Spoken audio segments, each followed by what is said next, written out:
The rain drummed against the library windows of the Westbrook Manor, where Eleanor had spent the last 5 years tending to her father's affairs and managing the household accounts. Her brothers had long since departed to New York City to build their fortunes, and her mother had retreated into an endless parade of card games and social gatherings, activities that Eleanor's quiet demeanor made her unsuitable for attending. At 28, she had become invisible in her own home, a fixture like the mahogany bookshelves and leather chairs that lined the rooms. Eleanor's days followed an unchanging rhythm. She rose before dawn, dressed in subdued greys and browns, and worked through ledgers and correspondence until the light faded from the windows. Her father, before his death 2 years prior, had relied entirely upon her meticulous attention to detail. The household ran smoothly because of Eleanor's unseen efforts, yet no one acknowledged her sacrifices. Her mother viewed her eldest daughter as a disappointment, a woman who had failed to marry well or at all, who preferred dusty books to ballrooms, who seemed determined to waste the beauty she had inherited. The servants knew Eleanor's true value. They whispered among themselves about how she had saved the estate from financial ruin by discovering her father's squandered investments and redirecting funds with brilliant precision. But servants' words carried no weight in drawing rooms where champagne flutes clinked and diamonds caught the light. On the autumn evening that would change everything, Eleanor had been preparing her mother's gown for yet another dinner party in the neighboring county. Her mother had barely glanced at her, offering only a curt instruction to ensure the emerald brooch was properly fastened. Eleanor's own dress, as always, had been selected from the previous season's catalogue, respectable but deliberately plain. "You shall stay home this evening," her mother had declared with the casual cruelty that marked their every interaction.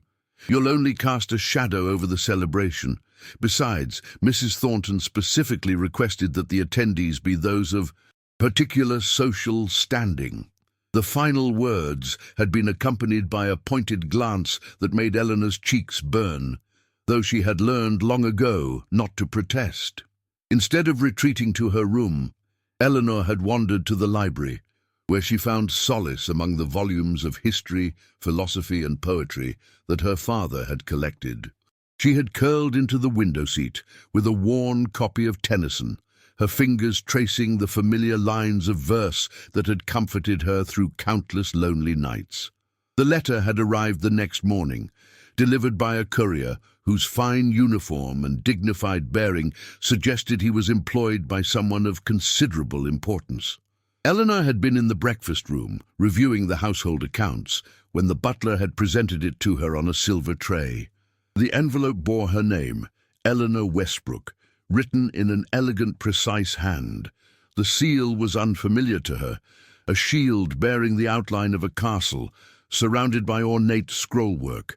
With trembling fingers, she had broken the seal and begun to read. "Miss Eleanor Westbrook," the letter began, "I trust this correspondence finds you in good health. I'm writing to you on behalf of His Grace, the Duke of Montgomery, who has recently acquired extensive properties in the Hudson Valley region and seeks to establish a network of trusted advisors and managers for his American holdings. Your reputation for financial acumen and administrative excellence has reached my employer's attention through several reliable sources. The Duke would welcome the opportunity to meet with you at your earliest convenience to discuss a matter of considerable importance. A carriage will call for you this Thursday at 2 o'clock in the afternoon. Your presence is most earnestly requested. Yours in service, Mr. William Ashford, Secretary to His Grace, the Duke of Montgomery." Eleanor had read the letter 3 times, certain she had misunderstood its contents. She was nobody, an overlooked spinster whose accomplishments were confined to ledgers and household management. How could the Duke of Montgomery, a name she recognized from the society pages as belonging to an English nobleman of extraordinary wealth and influence, possibly know of her existence? Yet on Thursday, a carriage had indeed arrived, drawn by 4 perfectly matched horses and bearing the same shield from the letter's seal. Eleanor had changed into her best dress, the navy silk that she reserved for rare occasions, and had instructed the servants to tell her mother that she was visiting a cousin in the neighboring village. The lie had come easily. Her mother would not question it. She rarely noticed where Eleanor went, as long as she remained absent from public view. The carriage had carried her away from the only world she had ever known, toward a destiny she could not yet imagine. The residence where the carriage deposited Eleanor was unlike anything she had encountered in her sheltered life. Set upon a sprawling estate just outside Manhattan, the mansion rose 4 stories high, its architecture an audacious blend of European elegance and American ambition. Marble columns framed the entrance, and the grounds beyond revealed manicured gardens that seemed to stretch toward the horizon in perfect geometric patterns. A footman in livery helped her from the carriage, and Eleanor felt acutely aware of how provincial her dress appeared against the polished magnificence surrounding her. She was shown through a foyer dominated by a sweeping grand staircase, past corridors lined with oil paintings of landscapes and noble ancestors, until she reached a study whose walls were entirely comprised of books. Miss Westbrook. The voice belonged to a man who rose from behind an expansive desk as she entered. He was perhaps 50 years of age, with silver threading through his dark hair and eyes of a penetrating grey that seemed to assess her character in a single glance. He wore impeccably tailored clothing that bore the unmistakable mark of London tailors, and his movements possessed the ease of someone accustomed to commanding attention. "I am the Duke of Montgomery. Thank you for accepting my invitation. I recognize that it must have been unexpected." Eleanor performed a careful curtsy, the gesture feeling foreign and inadequate in this refined setting. "Your Grace, I confess myself entirely puzzled by the circumstances of your letter.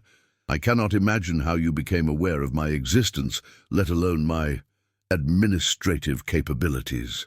A faint smile played at the Duke's mouth. "You were mentioned to me by my acquaintance, Mr. James Worthington, whose family maintains considerable holdings in your county. Mr.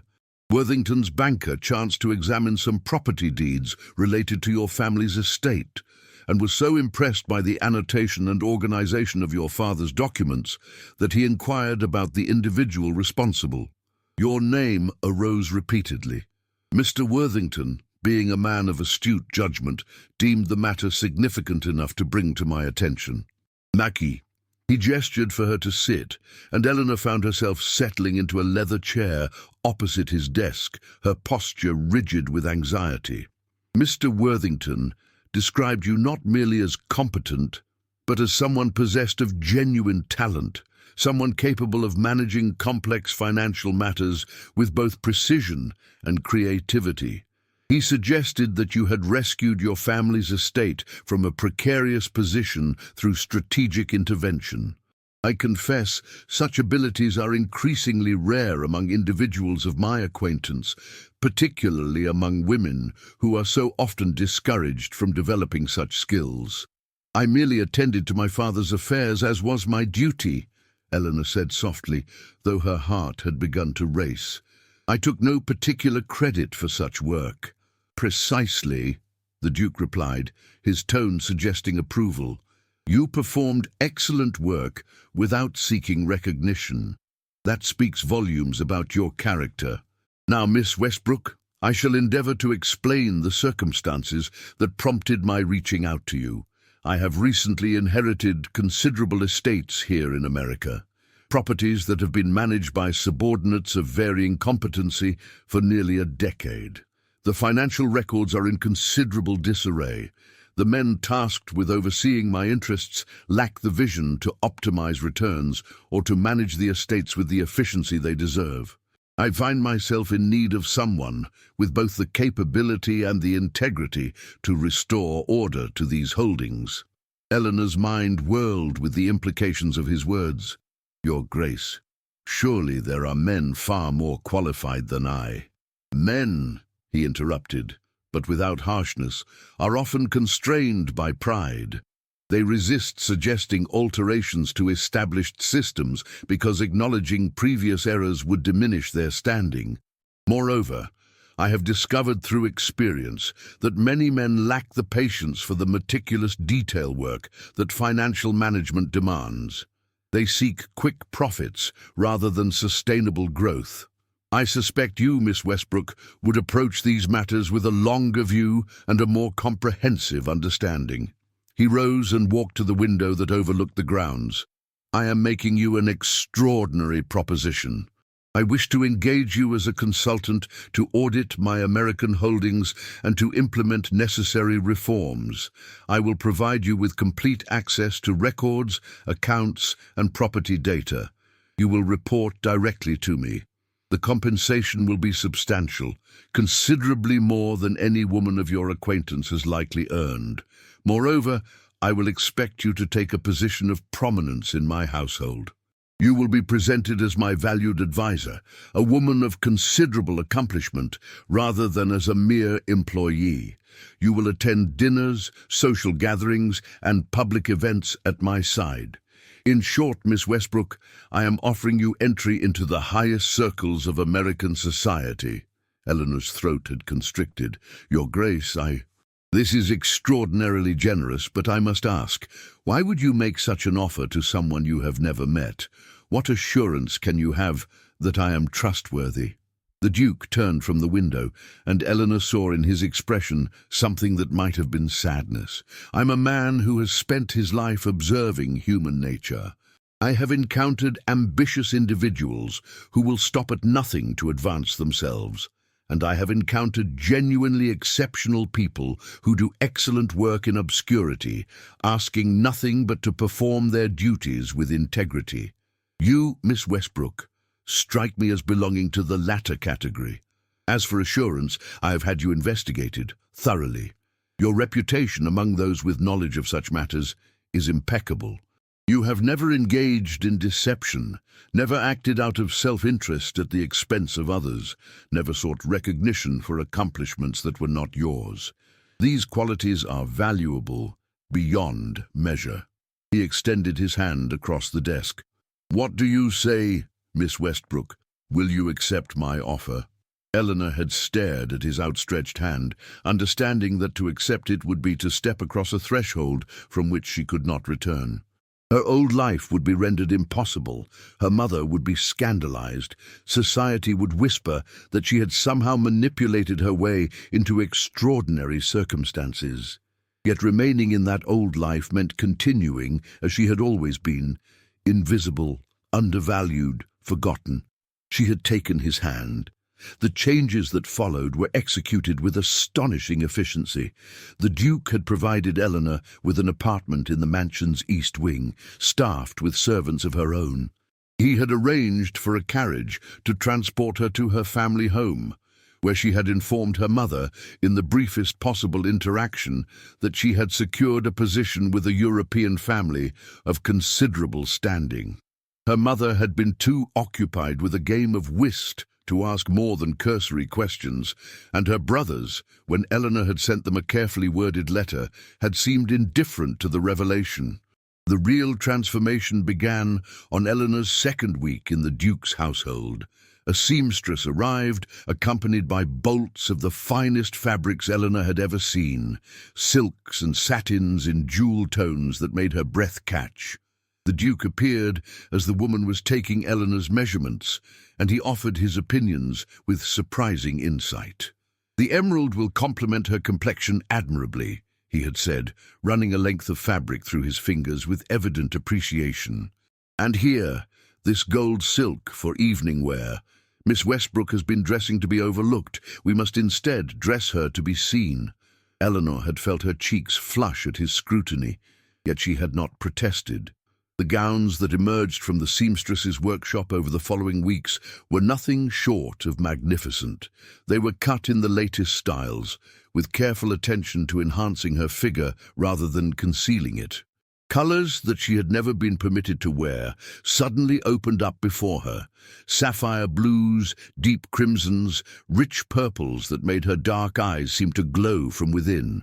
The Duke had also arranged for a specialist to work with Eleanor on deportment and etiquette. Miss Catherine Fraser, a formidable woman who had trained young ladies from some of America's most prominent families, had arrived at the mansion with an air of professional assessment. "You have good bones," Miss Fraser had declared, circling Eleanor as one might examine a sculpture. "And you move naturally. No affectations. That is excellent. What we must work on is your confidence. You have been conditioned to occupy spaces apologetically, to efface yourself. This must change.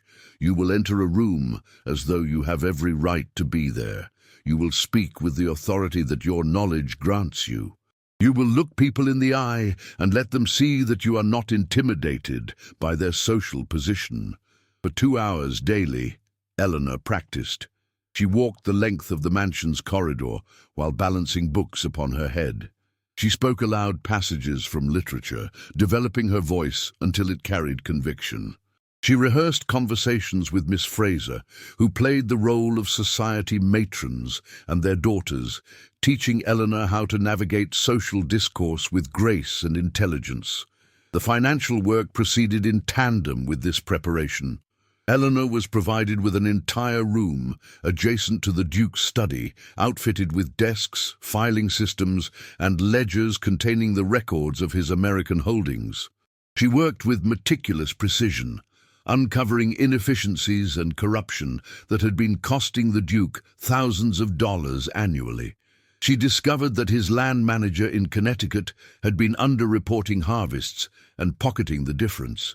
She found evidence that a shipping venture in Boston was being conducted at a loss precisely because the men responsible were steering lucrative contracts toward themselves through kickback arrangements. More significantly, she identified opportunities for expansion. She proposed the consolidation of several failing ventures into a single larger enterprise that could achieve economies of scale. She suggested the purchase of an undervalued textile mill in Rhode Island, which her calculations indicated would become extraordinarily profitable as the regional economy expanded. When Eleanor presented her first comprehensive report to the Duke, nearly 100 pages of meticulously documented findings and recommendations, he had spent an entire evening reading through her work, while Eleanor sat nervously in a chair opposite his desk. "This is extraordinary," he had finally said, looking up from the document with an expression of genuine admiration. "These recommendations alone will increase my returns by at least 30% within the next year. You have identified problems that my hired managers overlooked for years. Miss Westbrook, you possess a gift for this work, a genuine gift." "I merely applied systematic analysis," Eleanor had replied, but she had felt a warmth suffusing her chest that owed nothing to flattery and everything to the profound satisfaction of having her abilities genuinely recognized. "You did far more than that," the Duke had said. "You thought creatively about how to restructure failing enterprises. You understood not merely what was wrong, but why it was wrong, and how to remedy it. This is the work of an exceptional mind." He had paused, his expression becoming more measured. "Are you prepared for what comes next, Miss Westbrook? Your success in this position will soon attract attention when I begin implementing your recommendations.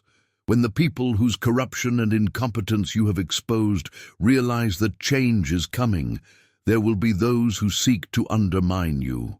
They will question your qualifications. They will suggest impropriety in our working relationship. They will attempt to poison society against you. I am accustomed to being dismissed and overlooked," Eleanor had said quietly. "I suspect being attacked will be merely another form of the same disregard." The Duke had smiled at that. "You are braver than you realize, Miss Westbrook. Or perhaps you simply have less to lose than those who have spent their lives protecting their reputations. Either way, I am grateful for it." 3 months into her position, Eleanor was presented to society. The venue was a grand ball held at the Vanderbilt residence, one of the most prestigious events of the social season.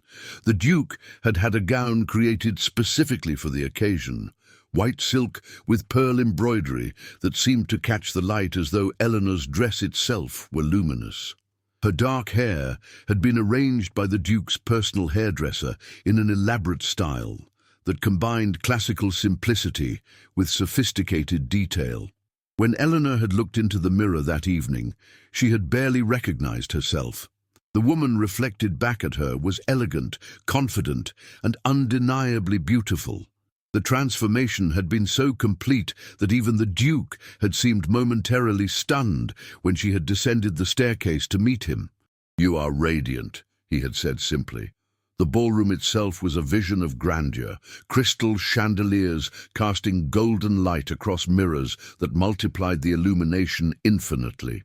The cream of Manhattan society mingled on the polished floor, their voices creating a sophisticated murmur beneath the orchestra's music. When the Duke had entered with Eleanor on his arm, she had felt the weight of countless gazes upon her. Whispers had followed. Who was this woman? They were certain they had never encountered her in society before. Was she European? Foreign? The mystery of Eleanor's identity had been precisely the element the Duke had calculated would capture attention. When he had introduced her to his acquaintances as Miss Eleanor Westbrook, my valued advisor and dear friend, eyebrows had risen. A woman advisor? A woman wearing such extraordinary jewels, diamonds and emeralds that had belonged to the Duke's family for generations. The contradictions had been impossible to ignore. By the evening's conclusion, Eleanor had danced with 3 of New York's wealthiest unmarried men, had been engaged in substantial conversation by at least a dozen prominent women, and had been thoroughly noted by every gossip columnist in attendance. By the following morning, society pages were speculating about the mysterious Miss Westbrook and her extraordinary elevation into the Duke's circle. The invitations began arriving before sunrise. Eleanor's position in the east wing of the Duke's residence soon overflowed with gilt-edged cards and heavy cream envelopes bearing the seals of the city's most prominent families. They requested her presence at luncheons, teas, receptions, and private dinners. The wives of industrialists sought her acquaintance. The mothers of young debutantes maneuvered for opportunities to introduce their daughters to her. Suddenly, Eleanor found herself besieged by the very people who had occupied the circles from which she had always been excluded. The most remarkable transformation, however, was internal. As Eleanor moved through these social circumstances, she discovered that she was no longer the nervous, apologetic woman who had spent her days hidden in a library. The financial work had granted her genuine expertise that elevated her beyond the superficial concerns that dominated most women's social discourse. When conversations turned to economic matters, as they increasingly did when the men of the households joined the gatherings, Eleanor could contribute meaningfully. Her insights into business dynamics, drawn from her work restructuring the Duke's holdings, impressed even the most successful entrepreneurs. More significantly, the Duke's obvious respect for her opinion influenced how others regarded her. A man of his standing did not elevate a woman to prominence without reason. Therefore, society reasoned, Miss Westbrook must be exceptional. What had been invisible was now rendered visible through the alchemy of recognition by someone who possessed the authority to define social worth. 12 weeks after her introduction at the Vanderbilt Ball, Eleanor attended a dinner at the residence of Mr. and Mrs. Harrison Astor, among the city's most powerful families. The evening would prove to be the culmination of her transformation from overlooked spinster to woman of consequence. She had arrived at the Astor residence dressed in a gown of deep emerald silk, her hair adorned with pearls and small white flowers. The Duke had provided her with a jeweled brooch, an intricate piece of Victorian design featuring an emerald surrounded by diamonds, which she wore at her throat as though it were a badge of her new station. Mrs. Astor herself, a woman whose judgment of social standing was considered nearly absolute in Manhattan circles, had greeted Eleanor with unmistakable warmth. "Miss Westbrook, How delightful that the Duke should bring you this evening. I've been most curious to make your acquaintance. The entire city has been speculating about you, you know. Shall you tell me the secret of how you captured the attention of one of Europe's most eligible men?" Eleanor had smiled with practiced grace. "I assure you, Mrs. Astor, there is no secret. His Grace and I share a professional relationship based upon mutual respect and shared interests. He has been extraordinarily generous in introducing me to society and permitting me to contribute to the management of his American affairs." "Extraordinary generosity indeed," Mrs. Astor had replied, her eyes twinkling with understanding that transcended the words being spoken. "You must sit beside me at dinner. I'm determined to hear more about your fascinating background." At dinner, Eleanor had been seated in a position of considerable honor, directly across from Mrs. Astor, with the Duke at her right hand. The other guests had included 3 United States senators, a judge, and the widow of a railroad magnate who had been one of her husband's closest associates. As courses had been served and cleared, conversation had moved from social pleasantries to matters of genuine substance. One senator, a man named Caldwell, who was known for his protectionist trade policies, had expressed his belief that American manufacturing was being undermined by European competition. Eleanor, drawing upon her months of analysis of the Duke's business interests, had gently challenged his assumptions. "If I may respectfully interject," she had said, "the issue is not competition from Europe, but rather inefficiency in our own domestic operations. I have had occasion to examine several American manufacturing enterprises, and I find that their failure to compete is often attributable not to external forces, but to poor management, inadequate capital investment, and resistance to technological innovation. A truly efficiently run American manufacturer can compete quite effectively against European counterparts." Senator Caldwell had regarded her with surprise, but he had not dismissed her contribution. Instead, he had engaged her in a substantive discussion of specific manufacturing sectors, asking her questions that indicated he was genuinely interested in her perspective. By the dinner's conclusion, he had invited her to a private conversation in which he could present her with some statistical data from his committee's research. The most telling moment, however, came as Eleanor had risen to depart the dining room while the men remained for brandy and cigars. Mrs. Astor had taken her hand, and in that contact Eleanor had felt something beyond social courtesy, a genuine expression of respect and perhaps solidarity between 2 women who understood the complexities of commanding authority within a society not naturally inclined to grant it to their sex. "You have positioned yourself magnificently, Miss Westbrook," Mrs. Astor had said in a voice too quiet for others to hear. "You arrived in society with the Duke's endorsement, which granted you initial access, but you have earned your place through your own intellect and character. That is far more valuable than merely being elevated by another's standing. The Duke has granted you entry to the highest circles, but you have ensured that you will not be forgotten when you leave them. That is a rare accomplishment indeed." Eleanor had been unsure whether to acknowledge the depth of Mrs. Astor's comment or to treat it as a moment of pleasant social connection. She had chosen instead simply to squeeze the older woman's hand gently and to meet her gaze for a moment longer than strict etiquette would demand. The weeks that followed had cemented Eleanor's position within New York's most exclusive social circles. She'd been invited to dine at the White House, where she'd been presented to the president himself, who had been astonished by her grasp of economic policy.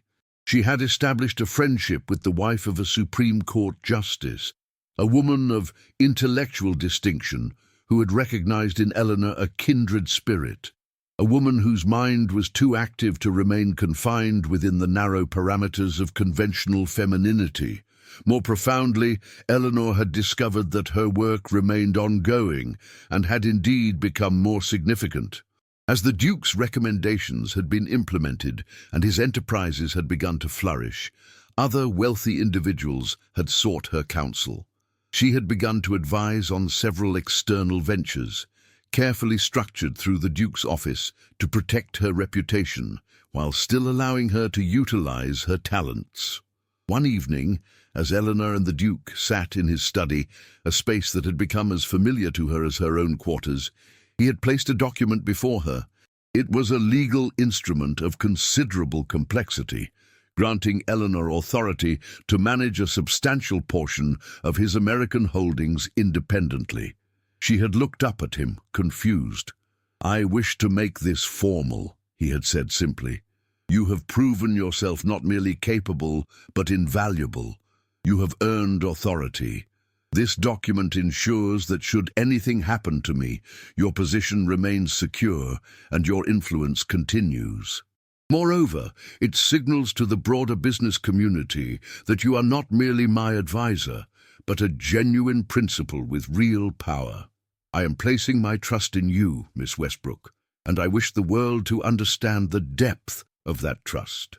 Eleanor's eyes had filled with tears, tears of gratitude and of the profound relief that comes when one is finally unambiguously valued for exactly who one is. "Your Grace," she had begun, but he had raised his hand. "Please," he had said. "You have called me Your Grace these 6 months since your arrival. I should prefer it if you would call me James. We have moved beyond formality, I believe. You have become far more than an advisor to me, Eleanor. You have become a dear friend, perhaps the dearest friend I have known. I hope you feel the same regard for me." "I do," Eleanor had said quietly. "I do indeed, James." Years later, when society matrons would recall the story of Eleanor Westbrook's extraordinary rise, they would attribute it to luck, to beauty, to the Duke's evident infatuation with her. They would never fully comprehend that Eleanor's transformation had been neither a fairy tale nor a manipulation, but rather the simple consequence of what occurs when genuine talent finally receives recognition, when intellectual capability is finally honored rather than concealed, and when a woman is finally permitted to be entirely, authentically herself. The overlooked daughter had become a woman whose counsel was sought by the powerful, whose presence at a gathering enhanced its prestige, whose judgment was respected, and whose accomplishments were celebrated. She had been elevated not by fortune or artifice, but by the profound power of being truly seen by someone who possessed the vision to recognize excellence, regardless of the form in which it appeared. And in the highest circles of American society, where appearance so often masked emptiness and breeding so frequently concealed mediocrity, Eleanor Westbrook remained a woman of substance, a reminder that true worth, when finally acknowledged, becomes far more enduring than any title or fortune could ever ensure.